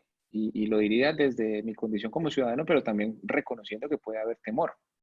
Y es que absolutamente todos sentimos el miedo, pero no nos corresponde a nosotros comportarnos de una forma digámoslo, contraria a la solidaridad, contraria a estos mandatos constitucionales. Pues si usted considera que se lo puede llegar a encontrar en el ascensor, no sé, imaginémonos el escenario, ya viene bajando, el residente viene en el piso 10, el médico se va a montar en el piso 8, pues hay formas, ¿no? Médico, súbase usted que el que va a trabajar, yo me bajo, ya vuelvo a seguir, o voy con mi antibacterial, me pongo el alcohol, es imposible que terminan llegando a un lugar pequeño, pues creo que yo, lo digo desde mi punto de vista personal, pero también como abogado, creo que la mejor honra que se le puede dar a estos profesionales de la salud es permitirles a ellos que continúen ellos adelante porque ellos son los que están exponiéndose y no incurrir en actos de discriminación, de hostigamiento, como decirle, sálgase, quítese, bájese, porque salvo que esté haciendo él otra cosa, él es el que está ejerciendo un rol, nosotros estamos confinados, él sí está buscando un bien para el resto de todos nosotros, ellos son los que deben estar saludables para podernos salvar a nosotros, de modo que esa sería la respuesta mía y de nuevo la abordo siempre desde la Constitución, desde el principio de solidaridad como eso que nos obliga a nosotros a comportarnos solidariamente con quien sí se está yendo a exponer, porque nosotros, pues salvo que aquí hayan médicos, nosotros no.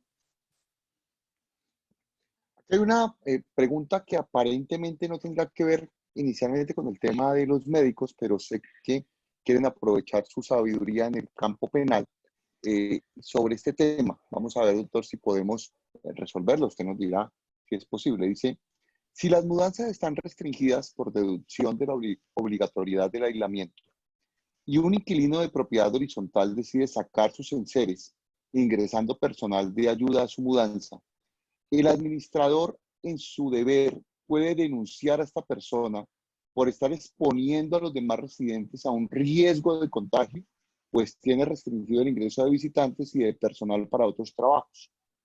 Continúo, el inquilino se quiere mudar, dice que impedir que se retire con sus muebles es un secuestro. ¿Usted cómo ve esto desde el punto de vista del derecho penal? Fíjese que estamos todos con la misma prevención y todos consideramos que cualquier situación en la que me pueda representar algún tipo de contagio puede ser señalada, ¿no? Puede ser cuestionada. Por eso invocaba ahorita el tipo penal que alguien muy amablemente me ayudó con la ubicación del artículo, que no lo tenía de memoria, y es el artículo 368 del Código Penal, que dice el que viole medidas sanitarias adoptadas por la autoridad competente para impedir la introducción o propagación de una epidemia. ¿En qué circunstancias ese caso puede ser constitutivo de un acto penal, de un hecho penal? Cuando, por ejemplo, en virtud de un toque de queda, es decir, fuera de las excepciones en las que nos encontramos, un toque de queda. Digamos, el alcalde de Cali dice toque de queda desde hoy jueves 23 hasta el domingo a la noche, ¿sí? Toque de queda que significa que nadie se puede mover, salvo para atención en salud y ciertas otras excepciones, pero entre esas no está la mudanza. Y aún así llega el camión de mudanza y llegan a hacer los traslados y llegan a hacer todo esto. En ese escenario, esa persona sí está actuando contra las medidas sanitarias y esas personas sí podrían llegar a ser objeto de este tipo de investigaciones. Por eso el alcalde de la ciudad y todos los alcaldes del país están amenazando, y digo amenazando en el buen término de la palabra, o están advirtiendo más bien, que si siguen incumpliendo las normas, los van a meter presos. ¿Por qué? Porque el tipo penal tiene una pena de 4 a 8 años. Es decir, quien hoy salga en el país, salga sin que no vaya a mercar o que vayan 2 o 3 personas en un vehículo, incurren en esta conducta y ahí sí, penalmente hablando, hay una sanción. Pero esa sería la única situación. Si está dentro de las excepciones, no hay lugar a ella, porque no es una de las medidas sanitarias, es una excepción a las medidas sanitarias. Muchas gracias, doctor. Muy amable. Dice, ¿es obligatorio o no que un administrador informe de inmediato al resto de propietarios un caso de COVID-19 positivo en la copropiedad? Bueno, no sé, doctor, si esta pregunta esté en el alcance de su conferencia. Pero pues le cuento que la he pensado bastante porque considero que eso debe ser objeto de debate al interior de los consejos de administración. Yo no utilizaría la palabra obligación, doctor Gustavo, y para todos que están presentes, utilizaría la palabra, o más bien, y me iría hacia ese mismo asunto de ser solidarios y de permitir conocer, pero no creo que haya ninguna medida ni legal ni dentro de los decretos legislativos actuales que obligue a una situación de esas. Creo que todos somos dueños de nuestra situación y si nos vamos incluso más atrás, la historia médica, la historia clínica es un documento absolutamente reservado y no tiene por qué ser público bajo ningún tipo de circunstancias porque se violaría otro derecho fundamental como es el derecho a la vías data. Bueno, estoy totalmente de acuerdo con esa última parte, doctor, y es ahí donde habría que mirar esa fuerza, esa tensión en que entran estos dos derechos, cómo resolverla, ¿no? El derecho personal de la vía data frente al derecho de la comunidad a conocer del caso. Lo que pasa es que intentar decir, mira, hay un caso que no les voy a decir quién, eso pues es un imposible, pero es bastante compleja la situación para ese Sí, sí. conjunto. Dice, doctor, si una persona se hace la prueba COVID-19, ¿debe guardar confinamiento hasta tener los resultados? También no sé, doctor, si esa es otra parte de su conferencia, no sé hasta qué punto. Bueno, he estudiado un poco el tema de los decretos legislativos y en realidad sé que dentro de las disposiciones del Ministerio de Salud han pedido que cuando sea sospechoso para COVID y ya se haya realizado la prueba, guarde un aislamiento preventivo voluntario. ¿Sí me hago entender? Que esa persona que ya se hizo la prueba, que es sospechoso porque tiene todos los síntomas o porque, no sé, la semana anterior haya llegado un familiar de España y ya esta semana está tosiendo y tosiendo y tosiendo y tiene fiebre, etcétera, tiene todas las condiciones para ser positivo, lo que se dice es que guarde un aislamiento voluntario, pero la medida obligatoria surge a partir del diagnóstico efectivo. Eso sí lo sé por los decretos en materia de salud. Muchas gracias, doctor. Dice, doctor, cuando estaba hablando del artículo 134b, mencionó la sentencia C-257 del 2016. ¿Podría indicarme, por favor, cuál es la otra sentencia a la que iba a hacer referencia? No, la primera sentencia que cité es la sentencia C-671 de 2014. La primera sentencia que es la que se refiere al artículo 134A. Es la C-671 de 2014. Y frente al artículo 134B, mencioné la sentencia C-257 del año 2016. Ambas sentencias se ocupan de la misma ley, o sea, en realidad no se ocupan de un delito de un artículo o de otro, sino que se ocupan de la misma ley 1482 y 1752, pero en la primera abordan más el delito de actos de discriminación, me refiero a la del 2014, a la sentencia C-671 de 2014, y en la segunda al artículo 134b, que es la ley 1752, a través de la sentencia C-671 de 2014. Es un poquito juego de palabras, pero simplemente cierro. La primera es la C-671 de 2014 y la segunda C-257 de 2016. Bueno, muchas gracias. Hay otra pregunta, dice, si el servicio médico viene específicamente a visitar a una persona que está contagiada del COVID-19, pero está con cuarentena en casa, ¿puede presentarse alguna restricción? No, ninguna. Ninguna. Y precisamente es, desde el punto de vista penal, es eso lo que se tiene que evitar. Ese tipo de situaciones en cuanto en que se le impida el ejercicio de un derecho, incluso dentro de las causales de agravación está el impedir la realización de un derecho laboral, de una situación laboral, perdón, le leo la palabra, es, es,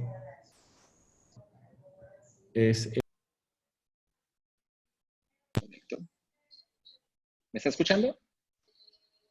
Sí, doctor, perfectamente. Ya. Una de las circunstancias de agravación precisamente es el que se impida un ejercicio de una actividad laboral.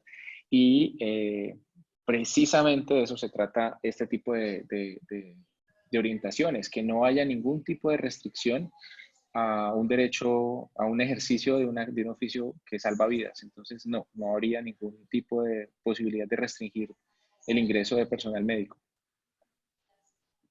Bueno.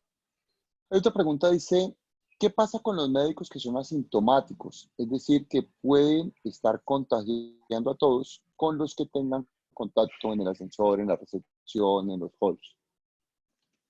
Miren, por eso el gobierno nacional dispuso medidas sanitarias generales, ¿sí?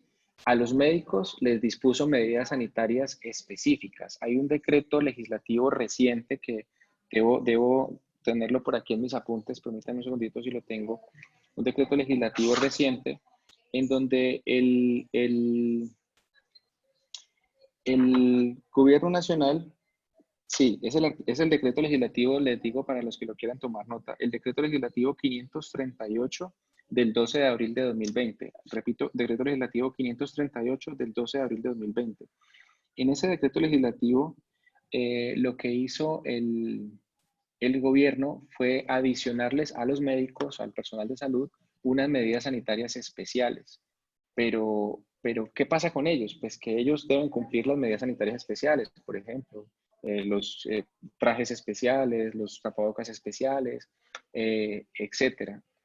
De resto, a nosotros como ciudadanos comunes no tenemos más que cumplir con nuestras propias medidas sanitarias y no estamos facultados porque incurriríamos en alguna de las conductas que estamos señalando hoy para hacer actos, digamos, que limiten de manera arbitraria sus derechos. Diferente es cuando, por ejemplo, pueda darse en que esa persona, utilicemos un ejemplo poco descabellado, pero que un médico en su espacio de descanso se toma unos tragos y entonces sale a la piscina y entonces se va a hacer escándalo al conjunto residencial, claramente ahí sí se les está facultando para que hagan algo frente a él, pero es porque él está incumpliendo las propias medidas. De lo contrario, o sea, esa intervención ya no sería arbitraria, estaría legalizada o habilitada, más bien legitimada mejor, pero de otra forma considero que lo único que hay que hacer es acatar las medidas. Gracias, doctor. Dice, el personal médico o de enfermería quiere entrar compañeros de trabajo a la copropiedad. ¿Se le debe permitir con el fin de no incurrir en discriminación? Bueno, la respuesta nuevamente la da el decreto que acabo de mencionar, porque el decreto que tiene que ver con el manejo de personal médico y el decreto, el 531, que es el reciente, invita o orienta más bien a los protocolos de confinamiento. No me explicaría yo cómo un enfermero o alguien del personal de salud quiera llevar a su casa a compañeros cuando se supone que tenemos que estar confinados. Entonces, esa contradicción de órdenes o de situaciones obviamente podrían llevar a que a esa persona es él el que esté incumpliendo las medidas sanitarias.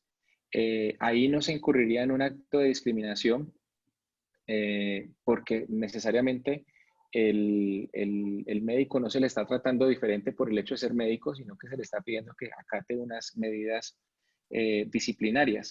sanitarias. Ahora, si se trata de un simple visitante, entiendo que el decreto 579 del abril 15, perdón, 579 de abril 15, le orientó a las copropiedades acerca de esto y la información que manejo, doctor, usted podrá complementar la respuesta. La información que manejo es que los conjuntos o las propiedades horizontales están habilitadas para imponer medidas internas para la restricción de ingreso de visitantes. De modo que en ese decreto legislativo sé que plantearon algunas medidas, pero pues evidentemente no es mi materia en específico. La realidad es que no, doctor. La realidad es que, contrario a lo que muchos esperaban, donde se le diera a la propiedad horizontal esa posibilidad, no se le dio. Y entonces ahí quisiera mostrarle mi posición. Mi posición es que, eh, a pesar de que estamos en aislamiento, hay personas que tienen el derecho a desplazarse. Digamos que hay 34 excepciones o 35 ya en ese decreto. Los municipales tienen otras excepciones. Y lo que yo he sostenido es que eh, se debe partir del principio de la buena fe de que quien llega a la unidad residencial es porque probablemente hace uso de alguna de esas 34 excepciones y que no podría el administrador reemplazar la autoridad de policía y decirle, compruébeme que usted hace parte de las 34 excepciones. Si esa persona bajo su responsabilidad va a ingresar a una unidad privada, yo partiría de la base de que no es posible prohibirle el ingreso a esa unidad privada. Por lo que le repito, y yo pongo un ejemplo. Hay una excepción, por ejemplo, que dice que el personal de cuidado de ancianos o de niños puede desplazarse. Entonces, si yo tengo un niño de 3, 4 años que necesita el cuidado de una enfermera o de una institutriz o de una persona con conocimientos, el decreto permite el desplazamiento de esa persona. Y si la portería me va a decir, no, es que no ingresa nadie, pues le estarían violando ese derecho a esa persona que ya el mismo Estado, a través de su decreto legislativo, se lo permitió. Entonces, la posición que yo asumo es, ¿cómo puede el administrador reemplazar a esa autoridad o abrogarse ese derecho de autoridad de policía y hacer control de si se pudo desplazar o no? Ese control pensaría yo que debió hacerse por la autoridad de policía en la vía pública. Es decir, para eso supuestamente, y aunque sea imposible controlarlos a todos, pero supuestamente el Estado de Derecho nos dice eso. Quien hace el control del desplazamiento es la autoridad. Entonces, frente a eso, repito, tengo una posición muy particular, muy personal, y es que no puede la administración abrogarse esa facultad, salvo cuando la situación está demostrada de que, como usted lo decía hace un momento, no, es que venga, están entrando es a hacer rumba a ese apartamento, a hacer fiesta a ese apartamento, están pasando por encima esas medidas de aislamiento que buscan el control de la pandemia. Pensaría que solo en esos casos estaría legitimado el administrador para prohibirlo, pero cuando se trata del ingreso normal de una persona, de un visitante, mi padre viene a visitarme porque yo estoy enfermo o al contrario, que sería más real. Mi padre se enferma, yo decido ir a visitarlo a su conjunto residencial y el administrador decide que yo no puedo ingresar porque ha prohibido la copropiedad el ingreso de visitantes a las unidades privadas. Entonces, creo que no habría esa facultad para prohibirlo. Pero le repito, eso Clarísimo. es una visión desde el derecho civil, desde el derecho penal, creo que hay otra visión y por eso es interesante este intercambio de conceptos. Así es. Bueno, dice, y, y justamente creo que esto ambienta aún más la pregunta. Dice, la administradora del conjunto ha prohibido el ingreso de visitantes a nuestras unidades residenciales, como también prohibió las mudanzas. ¿Esto es legal y sí lo puede hacer? Creo que el debate que acabamos de tener, eh, pues no le resuelve la inquietud a la persona. Ahora, yo como termino siempre mi debate, yo lo que digo es, o mi posición más bien, yo lo que digo es, ahora, no me crea a mí, porque al fin y al cabo es una posición, la recomendación que yo le haría a ese administrador es llame a la autoridad de policía para que sea la autoridad de policía la que resuelva el conflicto, la que diga, sí, efectivamente usted violó el aislamiento y además de tener su multa, pues devuélvase, no lo vamos a dejar entrar. Pensaría yo que es la manera de resolver. Sí, de acuerdo. No, no sé si esto sea una pregunta, pero se lo voy a leer. Dice, mi querido doctor, no entienda que porque diga que hay miedo soy discriminado. Ah, no, no, no. Listo, no, es una aclaración simplemente. Dice, el problema que tienen los administradores es que al estar protegiendo a las personas que se encuentran dentro de la copropiedad en tiempo de pandemia, ha habido propietarios que de manera ilegal e irresponsable se ha venido o se han venido de otra ciudad donde hay muchos casos de COVID-19. El administrador al no permitir el ingreso de esas personas actúa ilegalmente cuando está poniendo por encima un bien general sobre un acto irresponsable. Bueno, pero esa es básicamente la misma cuestión de la que veníamos hablando hace un momento, porque es considerar Claro. que el administrador tiene una especie de facultades eh, extraordinarias de policía al interior, una especie no sé, de principado cada copropiedad, en donde el administrador es el príncipe, precisamente el monarca de ese espacio y que él es el que define quién entra y quién no entra. Creo que ahí de pronto acompaño muy bien su postura en que si una persona, no sé, se trasladó de Tuluá a Cali y llegó a un conjunto residencial en Cali, no es el administrador el llamado a impedirle su ingreso cuando se supone que esa persona, si se desplazó desde Tuluá a Cali, eran las autoridades legítimamente constituidas las que tenían que haberlo frenado.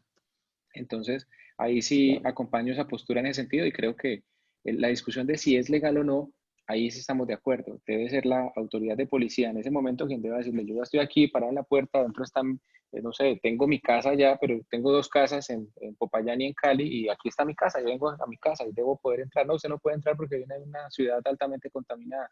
Pues aquí está mi casa y usted no me puede prohibir el ingreso y ahí será la autoridad de policía la que lo resuelva. En eso sí estamos de acuerdo. Bueno, entonces creo que le resolvimos también la duda a la señora. Aquí hay una pregunta, es tal vez muy similar, sin embargo voy a leerla a ver si cambian algo. Si un propietario residente no quiere informar al administrador que es COVID-19 positivo, basándose en la ley de habeas data, esta persona está en su derecho. ¿Cómo aplicar un administrador los protocolos? Bueno, lo que pasa es que ahí nos trasladamos un poquito del debate en cuanto a qué se debe o no se debe. Yo les cuento un poco desde lo penal. Eh, Violar algún tipo de intimidad de las personas con este tipo de argumentos es altamente grave para los derechos fundamentales. El artículo 15 de la Constitución Política consagra precisamente el derecho a la intimidad y bajo ningún punto de vista puede ser vulnerado salvo con orden judicial competente. O sea, no podemos obligar a que las personas revelen si son o no enfermas de esta o de cualquier otra enfermedad eh, con el argumento de que no me quiero contagiar, porque se supone que él tiene derecho a que se le guarde su reserva, su intimidad, y al mismo tiempo, pues los demás tenemos que confiar, como decía alguien en estos días, recordar ese artículo 83 de la Constitución, que es el principio de la buena fe. Pues tenemos que creer de buena fe que esa persona que es enferma se está comportando conforme lo manda la ley y esto es acatando las medidas sanitarias. Pues si una persona resulta positiva en una propiedad horizontal, lo que uno espera, en principio, en virtud de esa buena fe, es que se comporte así, es decir, que llegue, se confine, no salga, etcétera, etcétera, etcétera, porque es la única manera de nosotros poder interactuar. De lo contrario, exigirle una carga adicional es ir en desmedro de sus garantías fundamentales como lo sería la intimidad. Y yo esto, si me permite 15 segundos adicionales, yo esto siempre se lo digo a los muchachos, a los estudiantes en la universidad y es, cuando usted esté pensando que una garantía fundamental es excesiva, cambie el ejercicio y póngase usted en el rol de tener que ejercer esa garantía fundamental y piense que es usted el que le están obligando de manera arbitraria a revelar que se encuentra enfermo y piense si eso es justo. Es decir, yo siempre les digo, las garantías fundamentales son odiosas cuando es otro quien las reclama, pero cuando somos nosotros mismos los que tenemos que reclamarlas, ahí sí decimos, gracias a Dios existen estas garantías fundamentales. Y ahí es donde yo le digo siempre a la gente, hombre, póngase en ese lugar y yo pensaría que lo único es echar mano de lo que tenemos como ley y que es el principio de la buena fe. Gracias, doctor. Doctor, usted habló sobre el tiempo, sobre 15 segundos y, digamos, quiero ser claro, ya llevamos 1 hora 30 de esta conferencia. El tiempo es suyo. Yo he visto, hay 15 preguntas aproximadamente más. No sé si le pedimos a las personas que ya no envíen más preguntas o usted no tiene ningún problema con el tiempo o ponemos un límite de 15 minutos o media hora más, no sé, porque me da pena también.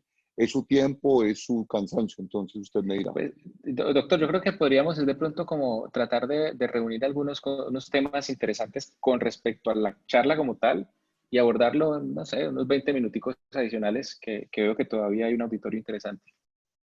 Perfecto, sí, aún tenemos, llegamos más o menos a 217 personas en total, aún nos acompañan 178, creo que es un público importante. Yo a esto siempre le llamo, mientras tengamos quórum, seguimos, para utilizar muy nuestras palabras de la propiedad horizontal. Pero entonces voy a leerle rápidamente esta.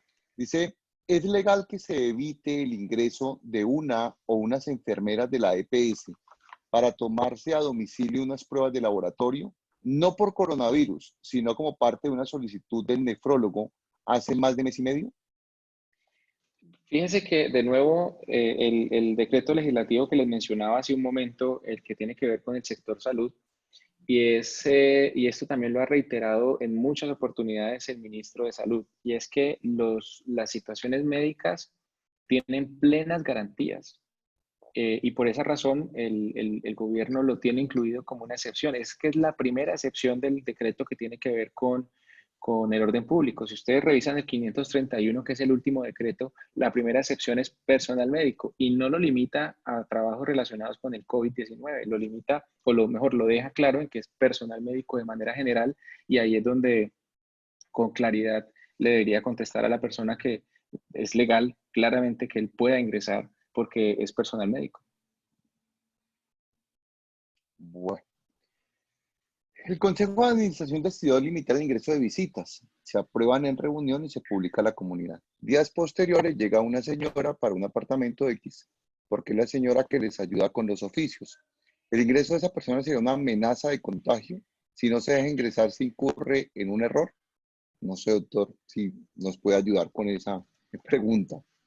Fíjese que lo que sucede es que de pronto las preguntas terminan siendo recurrentes en cuanto a la limitación del ingreso a la copropiedad y la persona que hace la pregunta dice que se incurre en un error. Pues obviamente le están limitando derechos al propietario, le están afectando el disfrute y goce de su inmueble, pero además de eso, empezamos a caer en un círculo, digámoslo, vicioso acerca de qué se puede o qué no se puede permitir a partir del temor. Y yo ahí es donde retomo lo que hemos dicho desde el comienzo al tema de la solidaridad y ahora el tema de la buena fe, y es en el entendido que pues esta persona lo que sí se le debe exigir es que cumpla con las medidas sanitarias, pero no se le puede exigir nada distinto a eso, ¿ya? Porque pues si llega, pues si no tiene tapabocas, si no tiene guantes y además de eso llega tosiendo y no se tapa, no se echa nada, pues obviamente ahí es donde la copropiedad y la administración le puede exigir todo lo que corresponda. De ahí en adelante, cualquier otro comportamiento es limitarle en exceso sus garantías y sus derechos. Doctor, yo he leído varias preguntas justamente para no caer en este tema. Y digamos que en el campo de la propiedad horizontal hay un articulito que tiene la ley 675 que dice que el administrador responde hasta por la culpa leve. Y con eso debo decir, nosotros los abogados mantenemos atemorizados a los administradores de que ellos tienen que responder por todo lo que pase y que tendrán que responder con su patrimonio. Entonces, digamos que la preocupación de los administradores en estas preguntas que están haciendo tiene que ver con qué sucede si ellos no impiden el ingreso y hay un contagio masivo en su unidad residencial. Si a partir de ahí ellos serían responsables por no haber tomado las medidas. Es decir, esa tensión entre respetar todos estos derechos que hemos venido argumentando en esta conferencia frente a, bueno, y si yo no hago eso y se contagian aquí adentro, entonces la responsabilidad va a ser mía y yo voy a tener que responder. No sé hasta qué punto desde el derecho penal y pues si fuese posible o si no yo lo puedo complementar desde el punto del derecho civil. Mire, desde el punto del derecho penal, eso abarca un concepto muy interesante que es el concepto de la posición de garante. Eso, penalmente hablando, desde el punto del derecho penal como tal, se llama los delitos de omisión impropia. Es decir, estas situaciones en las cuales alguien tiene el deber de proteger un derecho ajeno y no lo hace. Esto ocurre, por ejemplo, en los directores, el director de un establecimiento de salud que no atiende oportunamente a una persona que entra en crisis. Esto le ocurre al padre de familia que no protege o no atiende oportunamente a su hijo menor de edad de un hecho que lo pone en peligro. Ocurre también, por ejemplo, con un docente universitario, con un profesor, para utilizar la palabra general, que no protege debidamente a sus alumnos. Estas son personas que asumen un rol de posición de garante. Habría que entrar a establecer muy bien, y creo que puede ser un objeto de estudio interesante, si un administrador de una copropiedad horizontal puede llegar a tener esa posición de garantía sobre las personas que administra. Finalmente, él no administra como tal a los individuos, sino que administra un complejo, un conjunto de unidades de propiedad individual, en donde ese administrador ejerce un rol, digámoslo, patrimonial, pero él no puede llegar a tener, y esta sería una postura personal por ahora, él no puede llegar a tener una responsabilidad penal desde el punto de vista de esa masificación del contagio, salvo, eso sí, que por su negligencia, es decir, por su omisión, por su descuido, por no atender ese deber objetivo de cuidado que nosotros los abogados tanto hablamos, ocurra una situación de estas. Por ejemplo, permite una fiesta o, por ejemplo, permite de manera libre la entrada y salida de personas sin que su personal de seguridad actúe de manera oportuna, pero no a la inversa, porque él, si a él no se le, nadie está obligado a lo imposible, esto es un principio del derecho, nadie está obligado a lo imposible. Si él no está obligado a ser quien haga las pruebas, quien haga los controles, quien restrinja la locomoción, no le pueden obligar, salvo que no haga lo que sí debía hacer. Y ahí es donde entran los roles de posición de garantía, que hablando en un término mucho más estricto, es el nexo de evitabilidad, es decir, ¿qué podía él evitar? Si él hizo todo para poderlo evitar y aún así ocurrió, él no tiene por qué responder penalmente hablando de nada. De pronto, patrimonialmente, en otros escenarios podrá ocurrir, pero penalmente hablando no podrá responder por nada. Esa es una excelente respuesta de verdad, doctor, te la agradezco porque da mucha claridad. El temor de los administradores es tener que responder penalmente por una situación como esta y por eso, ante ese temor, lo repito, prefieren entonces prohibir cuando realmente eso no es lo que se les pide. Lo que se les pide es ejercer un mínimo control, pero sin violar esas garantías y esos derechos de los propietarios. Ahora, desde el punto de vista civil, digamos que sucede exactamente lo mismo. Si se genera un daño por su conducta o por su omisión, pues en principio será responsable, pero hay que mirar es cuál fue la conducta o cuál fue la emisión que ejerció. Y esas conductas no pueden ser ilegales, no pueden ser abusivas, no pueden ser arbitrarias. Y una conducta de prohibir el ingreso de una persona a su unidad privada, pues es una conducta abusiva abiertamente. Ahora, insisto, cuando el administrador tiene plena certeza de que quien va a entrar va a hacerlo violando los protocolos, no va a entrar ni siquiera con un tapabocas, no va a tener ningún mínimo cuidado, va a entrar a ingerir licor a esa unidad privada, qué sé yo, ese tipo de cosas, pues el administrador sí podría estar en posición de controlarla. Pero lo que no se puede es tener una medida de aquí no entra nadie, como lamentablemente lo han hecho. Es que hay copropiedades donde se prohíbe el ingreso de cualquier persona. Sí, no es solamente confinados, sino encarcelados. Ayer hablábamos en una conferencia y alguien me preguntaba que si era legal que los vigilantes le exigieran a los residentes para salir la cédula. Es decir, el vigilante iba a comprobar si esa persona tenía la posibilidad de con su pico y cédula salir o no. Entonces el vigilante tomaba la autoridad de policía y decir, no señor, es que usted tiene pico y cédula, usted no puede salir. Es decir, me parece que hasta allá tampoco podemos llegar pues para ejercer ese tipo de controles. Eh, bueno, doctor, no, yo pienso que de esa forma pues hemos resumido las preguntas porque usted tiene razón, digamos que eran preguntas que se repetían unas a otras. Habrá preguntas que, y en esto quiero ser claro, doctor, porque digamos, nuestro nicho de mercado, nuestros participantes son muy susceptibles. A ellos les gusta que les lean todas las preguntas. Ya empezaron algunos a reclamarme, a decirme, me siento discriminado porque usted no leyó mi pregunta. No sé, doctor, si usted le puede explicar al señor que yo no le estoy discriminando por el hecho de que sea él al que no le quise leer la pregunta, sino que es que tenemos en una conferencia que intentar como unificar los temas para no repetir porque se torna muy cansón para el conferencista y para la audiencia también. Pero fíjese que, doctor, porque yo lo leí hace un rato y la verdad me causó gracia el comentario. No supe cuál era la pregunta. El señor Luis, si quiere, vuelva a hacer y tratamos de Sí, eso le resolverla. iba a decir. Yo también le iba a decir, si quiere vuelva a hacer la pregunta, lo esperamos. Ya casi que estamos cerrando la Ajá. conferencia, don Luis, pero para no tener que contratar después al doctor Escobar a que me defienda en una denuncia de discriminación, pues yo prefiero que usted la haga y con mucho gusto yo se la leo. Vamos a darle el Así tiempo es. a don Luis. Voy a leer esta última que dice, muchos administradores no están trabajando en la copropiedad, sino de manera virtual. A quién se le designaba la función de hacer cumplir esos protocolos y si llega, bueno, la verdad no la puedo leer, Aquí, está perdón, un doctor, que yo poco aquí, ilegible. aquí había leído una pregunta interesante. Decía, ¿cómo se le garantiza al personal médico la protección que menciona en toda la charla si están suspendidas las actividades judiciales? ¿Qué tan efectivo sería la protección por parte de la policía? Aquí me parece interesante porque de pronto sí es algo que vale la pena que la gente sepa y es que, como lo sostengo, lo sostenía hace unos días, y es que el Código Penal sigue vigente y el Código de Procedimiento Penal sigue vigente. El acuerdo del Consejo de la Judicatura acerca de la suspensión de actividades judiciales no involucró lo que llamamos actos urgentes. Por eso una de las preguntas arriba acerca de si era posible capturas en flagrancia, claro que sí.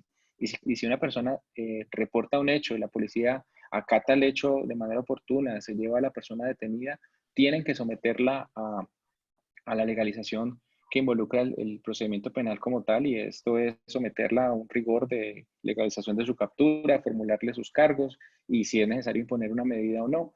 Y la policía también sigue actuando en contra de la comisión de hechos punibles. O sea, la efectividad implica obviamente la oportuna denuncia y obviamente el oportuno cumplimiento de la policía.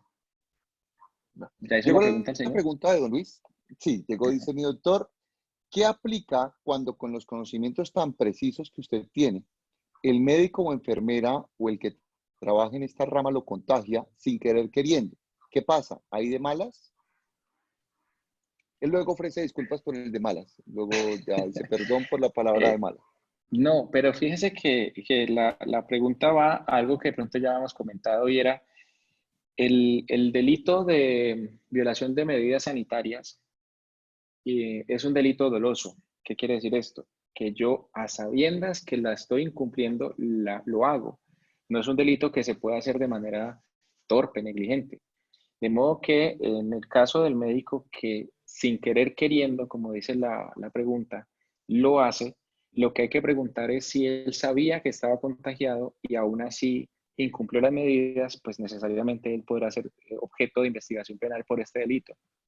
Pero si él no lo sabía, se le aplican a él las exclusiones de responsabilidad, las excepciones de responsabilidad consagradas en el artículo 32 del Código Penal, que tienen que ver con que no se le puede condenar o mejor sancionar a una persona penalmente cuando no está en su conocimiento. Es decir, el dolo, para terminar, que se compone de dos factores, conocimiento y voluntad, requiere que él, además de querer, sepa.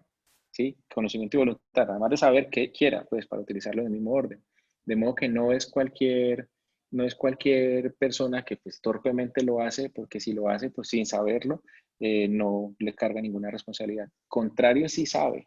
contrario, sí sabe y aún así los contagia porque, ay hombre, que yo no me sentía mal, entonces yo como no me sentía mal no creí que pudiera pasar nada, por eso fui a trabajar, por eso te abracé, por eso estuve en tu casa. Esa persona sí podría uno señalarlo penalmente, por lo menos de investigación penal por este delito que les acabo de mencionar. Muchas gracias, doctor. Bueno, antes de cerrar, quiero anunciarles dos cosas. Lo primero es que esta conferencia ha quedado grabada y mañana, muy probablemente en la madrugada, pero para comprometernos mañana, ustedes pueden ingresar de la misma manera que ingresaron a verla. Dan clic en el enlace, entran a nuestra página, ahí dan clic en la fotografía y de esa manera van a poder ver la conferencia en YouTube. Lo segundo que quiero anunciarles es nuestra conferencia de mañana. Es un tema muy importante, muy interesante, donde seguramente se van a resolver esas inquietudes que ustedes tienen sobre, sobre el inicio de las construcciones, de la posibilidad de que el personal de construcción del sector de la construcción empiece a laborar y si esto va a aplicar en la propiedad horizontal. ¿Por qué? Porque mañana la conferencia será protocolos de bioseguridad en el sistema de gestión de seguridad y salud en el trabajo de la propiedad horizontal según la circular conjunta 001 para mitigar el contagio por COVID-19 en la actividad de la construcción. Va a estar a cargo de la especialista en ergonomía y máster en dirección y administración de empresas, además de ser especialista en salud ocupacional, la Diana Carolina Falla Rojas estará mañana. Con estos anuncios, entonces, quiero invitar al doctor Carlos Escobar, ojalá nos acompañara, doctor, pues si su tiempo se lo permite, en esta conferencia de mañana, pues ya no como conferencista, pero nos honraría si hace parte del auditorio, pero Gracias. además de agradecerle por su tiempo, por su claridad, por ese lenguaje tan sencillo y esa dinámica que utilizó como docente para nuestros participantes, quiero comprometerlo, así es posible que volvamos a contar con usted en unos días en una nueva conferencia, porque lo que nos hemos comprometido es a que durante toda la época del aislamiento, pues acompañemos a nuestros participantes, a sus administradores, sus propietarios con conferencia. Entonces, si usted de pronto nos regala nuevamente una charla. Claro que sí, doctor, con muchísimo gusto. La verdad, el espacio me parece bastante interesante. Creo que es un público bastante calificado para un tema muy propio de algo que el derecho penal trabaja y es la cotidianidad. Entonces, claro que sí, cuando me invite estaré, doctor. Muchas gracias a usted por la invitación. Muchas gracias, doctor. Usted es muy amable. A todos nuestros participantes, muchísimas gracias, que tengan una feliz noche y mañana nuevamente a las 5 de la tarde nos vemos aquí. Muchas gracias.